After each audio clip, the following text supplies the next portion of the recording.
Centre और states दोनों सरकारें मिलके एग्रीकल्चर फॉर्म में हमारे जो फ्रूट ग्रोवर्स हैं उसमें जो अलग अलग तरह के फ्रूट क्वालिटीज़ हैं, हमारा जो फ्रूट क्रॉप्स हैं उनको लेके जो फ्रूट ग्रोवर्स हैं उनकी इनकम को कई गुना बढ़ा दिया जाए, ये स्कीम थी। उसके लिए कॉन्फ्रेंस का विषय है गवर्नमेंट की एक स्कीम जो कि फार्मर्स के लिए बनाई गई थी। जिस स्कीम का मेन जो इशू था वो ये था कि फार्मर्स की जो इनकम है उसको कैसे जनरेट किया जाए। इसके लिए गवर्नमेंट ने एक स्कीम बनाई जो 2017-18 में सेंट्रल गवर्नमेंट और स्टेट ने मिलकर के उसको JNK में लागू किया। जो स्कीम 17-18 में JNK में स्टार्ट हुई, उस स्कीम के बीच में 4 मेन पार्टीज़ थी, जैसे फार्मर, हॉर्टिकल्चर डिपार्टमेंट,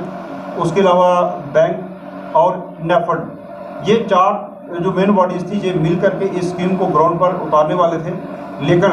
बदकिस्मती की वजह से ये स्कीम पिछले 4 साल से हमारे JNK में, मतलब कश्मीर में तो चलती रही, लेकिन जम्मू में 4 साल से ये स्कीम जो थी वो ग्राउंड पर नहीं उतर पाई। उसके क्या कारण थे उसके लिए मेरे साथी आपको बताएंगे। मैं मोटा मोटा ये बता दूं कि इस स्कीम में फार्मर्स के लिए गवर्नमेंट ने एक ऐसा सिस्टम बनाया था जिसमें एक कनाल के अंदर फार्मर्स को टोटल जो कास्ट थी प्लांटेशन करनी थी इसमें, और इस प्लांटेशन में टोटल कास्ट जो थी वो तकरीबन 2,20,000 रुपया, 15 से 20,000 रुपया उसका टोटल कास्ट था, जिसमें 50% जो गवर्नमेंट हमारे को फार्मर्स को 50% एज ए सब्सिडी गवर्नमेंट ने देना था, और 50% जो था वो फार्मर और बैंक का उसमें मेन रोल था। तो उसमें से 50% से 40% जो था वो बैंक ने एज ए लोन देना था, और 10% जो था वो फार्मर अपनी तरफ से उसमें जैसे काम करने का जब कुछ भी ओवरऑल मिला करके उसका 10% जो था स्कीम को चालू करने के लिए। तो इसमें क्या था कि बैंक जो है वो 3 साल तक, जैसे NAFED और डिपार्टमेंट तथा फार्मर के बीच में एक एग्रीमेंट हुआ था कि वो 3 साल के लिए जो है वो उसको जब तक वो प्रॉपर तरीके से प्लांटेशन ग्राउंड पे नहीं दिखती, सही तरीके से स्कीम चालू नहीं हो जाती, जिनके फार्मर्स को हैंडओवर करने के लिए वो पूरी प्लांटेशन नहीं हो जाती, तब तक वो रिस्पॉन्सिबिलिटी जो थी वो NAFED की थी। और ये सारा प्रोसेस जो था इसमें NAFED भी पूरे तरीके से कोऑपरेट कर रहा था, डिपार्टमेंट भी कर रहा था, फार्मर तो जितना अवेयर था उस तरीके से वो भी कर रहा था। लेकिन यहाँ अगर कहीं दिक्कत थी तो वो JK बैंक की तरफ से थी, और इसके लिए पिछले 4 साल से हमारे जम्मू कश्मीर के बहुत सारे फार्मर्स ने इसके लिए काफ़ी स्ट्रगल किया, और आज वो स्कीम जो है वो ग्राउंड पर, खासकर जम्मू में आज 4 साल के बाद वो स्कीम जो है वो ग्राउंड पे उतरने के प्रॉपर मतलब उतरने के लिए तैयार है। अब इसका अगला जो किस तरीके से कार्रवाई आज तक रुकी रही और कहां तक ये अभी पहुंची है, इसके लिए मेरे साथी श्री तेज सिंह जी एक्स सरपंच जो हैं ये बताएंगे आपको डिटेल में। हिंदुस्तान के अंदर भारत सरकार और जम्मू कश्मीर की सरकार और हर स्टेट की सरकार मिलके, सेंटर और स्टेट्स दोनों सरकारें मिलके एग्रीकल्चर फॉर्म में हमारे जो फ्रूट ग्रोवर्स हैं उसमें जो अलग अलग तरह के फ्रूट क्वालिटीज़ हैं, हमारा जो फ्रूट क्रॉप्स हैं उनको लेके जो फ्रूट ग्रोवर्स हैं उनकी इनकम को कई गुना बढ़ा दिया जाए, ये स्कीम थी। उसके लिए कोई नए तरीके के फ्रूट्स जो हैं वो लगाए जाएं। एक पार्ट इसमें गवर्नमेंट का है, दूसरा पार्ट एक एजेंसी है जिसको हम कहते हैं NAFED, अभी जैसे जिक्र हुआ, नेशनल एग्रीकल्चरल फेडरेशन है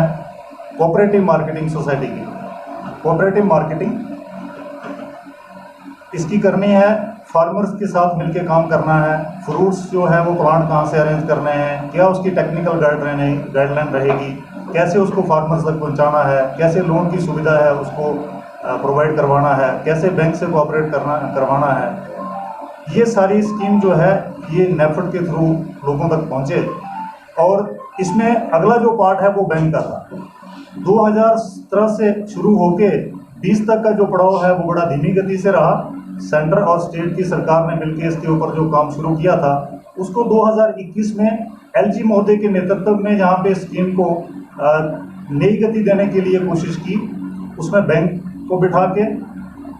हॉर्टिकल्चर डिपार्टमेंट को बिठा के एक बात हुई कि कैसे इस स्कीम को ग्राउंड तक उतारा जाए। कश्मीर में तो हालांकि ये स्कीम जो है ये 2017 से चल रही थी, लेकिन जम्मू प्रोविंस को लेकर इसकी चिंता थी, जैसे हमारे साथी श्री अशोक जी ने कहा। इस विषय में BMARC ने इसमें लीड रोल लिया जैसे उधमपुर डिस्ट्रिक्ट के रहने वाले हमारे एक सीनियर मोस्ट प्रोमिनेंट इलाका से आदमी है श्री कश्मीर सिंह जी, हेडमास्टर रिटायर हैं, और उन्होंने लीड लेके अशोक सरोटिया जी और उनके साथ काफ़ी सारी टीम को लेके जो गवर्नर महोदय से इस मसले में मिले कि स्कीम जो है वो सिर्फ कश्मीर तक क्यों सीमित रह गई है, उसको जम्मू में क्यों नहीं लाया जा रहा है। उस विषय को लेके गवर्नर साहब ने सुना, डायरेक्शन दी वहाँ पे हार्टिकल्चर डिपार्टमेंट को, फिर जाके बैंक के साथ एक फिर से मीटिंग हुई और फिर डायरेक्शन पास हुए कि इसमें जो एक फार्मर शेयर है, जैसे कि फार्मर उसको अफोर्ड नहीं कर सकता तो वो लोन की सूरत में बैंक उसको असिस्टेंस प्रोवाइड करेगा। जम्मू में पिछले साल का टारगेट पूरा हो गया 500 लोगों का, इस बार 1000 लोगों का पूरा हो गया, और अगले साल में जो एनुअल जो इसका सीलिंग है वो 1000 फार्मर को कवर करना था एप्पल के फील्ड में। एप्पल इतने अच्छे बढ़िया हैं, आपको हम उसके अगर विजुअल दिखा दें, कुछ लोगों ने जो प्राइवेट तौर पे तैयार किया है, एक यहाँ पे आर्चर्ड और कश्मीर के अंदर इस स्कीम को गवर्नमेंट असिस्टेंस से उसको लागू करते हुए इतने अच्छे लाल सेब हैं जो फॉरेन की क्वालिटी है, वो देखकर हम तो यहाँ हमारा मन करता है कि हम यहाँ पे बैठ के सेब मंगवा लें वहाँ से, और हर फ्रूट ग्रोवर जो है वो उसके लिए कोशिश करता है, लेकिन इतनी फाइनेंशियल जो है वो रिसोर्सेज नहीं होने के कारण, फाइनेंस नहीं होने के कारण हमारा गरीब किसान है उसको अफोर्ड नहीं कर पाता कि इतना जो मॉडिफाइड हाई डेंसिटी फ्रूट है, क्रॉप है, उसके लिए जो पेड़ है वो हम पौधे जो है वो हम यहाँ पे मंगवा सकें। इसलिए इस स्कीम को अभी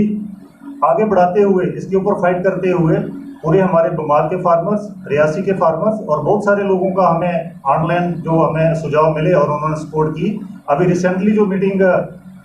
सेक्रेटेरिएट में कश्मीर के अंदर हुई, इसमें हार्टिकल्चर डिपार्टमेंट के हमारे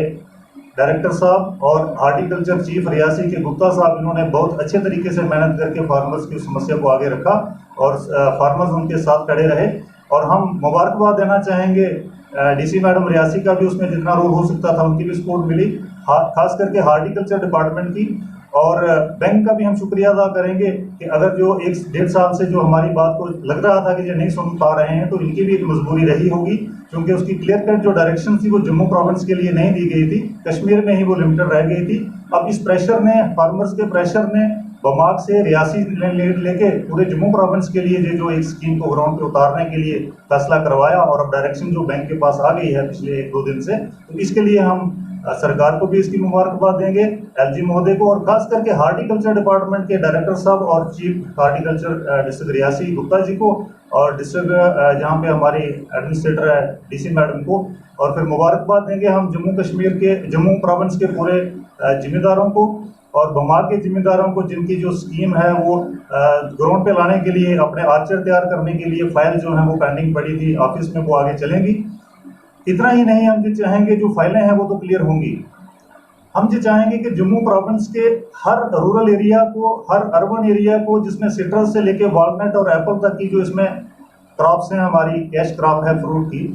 उसको ज़मीन पे उतारने के लिए स्कीम का इस्तेमाल करें। फ्रूट की जहाँ तक हम एप्पल और वॉलनट का हमारा बमाक में बहुत सारा पोटेंशियल है, जिसकी कम से कम 50 के करीब फाइलें पड़ी हैं, उसमें एप्पल जो है वो बहुत अच्छा यहाँ पे पोटेंशियल है। एप्पल के उस पोटेंशियल को देखते हुए, जहाँ पे आड़ू के पोटेंशियल को देखते हुए, पीच यानी जिसको हम कहते हैं हार्टिकल्चर लैंग्वेज में, और फिर हमारा जो वॉलनट है इसका बहुत अच्छा स्कोप है, और भी सिट्रस में जितने भी प्लांट हैं, हमारे डिस्ट्रिक्ट हार्टिकल्चर ऑफिसर बहुत ईमानदार तरीके से उसमें आउटरीच में उनका बड़ा विश्वास है, और हम उनसे भी गुजारिश करेंगे कि जहाँ आपको ज़रूरत पड़ती है, हमारी बमाक की जो समिति फार्मर्स की आपके साथ खड़ी है, ये हर जगह जाके आउटरीच में आपकी सपोर्ट करके लोगों को आपके साथ मिला के, जो इंटरेस्टेड लोग हैं वो काम करने के लिए आगे बढ़ेंगे। हालांकि इसमें चैलेंज सबसे बड़ा यही रहता है कि डिपार्टमेंट जब कोशिश करता है तो वहाँ पे मोबिलाइजेशन बहुत कम होती है। हार्टिकल्चर के विषय में लोगों को इतना विश्वास कम बना था, कई सालों से ये बात चल रही थी, और जब भी कहीं फाइल बनती तो किसी न किसी कारण से वो टल जाती है और लोगों को उसका फ़ायदा पूरा नहीं मिलता। तो अब लोग जो है उसके लिए अवेयर करने का जो पार्ट रहेगा, वो वहाँ के जो हमारे फार्मर्स हैं वो उसकी भी कोशिश करेंगे, डिपार्टमेंट के साथ आगे बढ़ेंगे। और हम चाहेंगे कि इस किस्म की कोई भी स्कीमें हो, एडमिनिस्ट्रेशन जो हमारी स्टेट यानी ड्यूटी की है उसको ध्यान में ये चीज़ें रखनी होंगी एडमिनिस्ट्रेटिव लेवल पे, चाहे वो सेक्रेटरी लेवल पे बात हो, चाहे एलजी महोदय के लेवल पे बात हो, कि जो भेदभाव हमारे पॉलिटिकली एडमिनिस्ट्रेशन के तरीके से और डेवलपमेंट के तौर तरीकों पे लेके जो शुरुआती दौर से लेके इन सालों तक रहा है, आज भी हमारे साथ वो बराबर बरकरार जारी है। किसी भी तरीके से लोगों को बिना लड़े झगड़े अपने लेवल पे आगे बढ़े हुए कि पोलिटिकल पार्टी को बात करके इस विषय में राजी नहीं रहती है। और खैर ये तो फार्मर्स का मुद्दा है, छोटा मुद्दा है, इसको ऐसे समझ लिया जाता होगा, इसलिए भी कंसिडरेबल नहीं होगा। लेकिन हम चाहेंगे कि कुछ बहुत सारे इश्यूज जो पेंडिंग रहते हैं, कश्मीर के साथ जो एक हमदर्दाना तरीका रहता है एडमिनिस्ट्रेशन का, उसको थोड़ा सा बदल के जम्मू के लिए भी कुछ कोशिश की जाए, जो हमारे हर पॉलिटिकल पार्टीज को एक जिम्मेवारी बनती है। इसके लिए जो एडमिनिस्ट्रेशन है वो भी ध्यान दे, एलजी मोदी एडमिनिस्ट्रेशन, और पॉलिटिकल पार्टीज भी जाके अपनी बात करें बेखूबी से और जम्मू के लिए बात करें, तो हर स्कीम हमारे लिए कश्मीर और जम्मू में बराबर चीज़ है।